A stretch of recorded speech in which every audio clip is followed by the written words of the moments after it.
નમસ્કાર, કલમયુદ્ધ સમાચારની સાથે હું છું આપની સાથે પાયલ બાંભણિયા। તો જોઈએ આજના મહત્વના સમાચારમાં। શનિ અમાવસ્યાને લઈ સુરત શહેરમાં શનિ અમાવસ્યાની ઉજવણી કરવામાં આવી રહી છે। Udhna railway station road number 0 પરથી ઐતિહાસિક શનિદેવનું મંદિર આવેલું છે, જેમાં આજરોજ શનિ હવન સાથે મહાપ્રસાદીનું પણ આયોજન કરવામાં આવ્યું છે।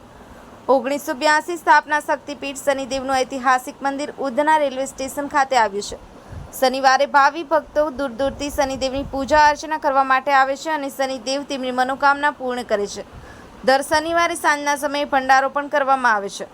મંદિરના નંદકિશોર મહારાજે વધુમાં જણાવ્યું હતું કે સુરતના ખૂણે ખૂણેથી ભાવિ ભક્તો ઉધના રેલવે સ્ટેશન ખાતે આવેલું રોડ નંબર 0 પર શનિદેવના મંદિરમાં પૂજા અર્ચના કરવા માટે આવતા હોય છે અને જે કોઈ ભાવિ ભક્તો 11 શનિવારે ઐતિહાસિક મંદિરના શક્તિપીઠ શનિદેવની પૂજા અર્ચના કરે છે તેમની મનની ઈચ્છાઓ સંપૂર્ણ પૂર્ણ થાય છે।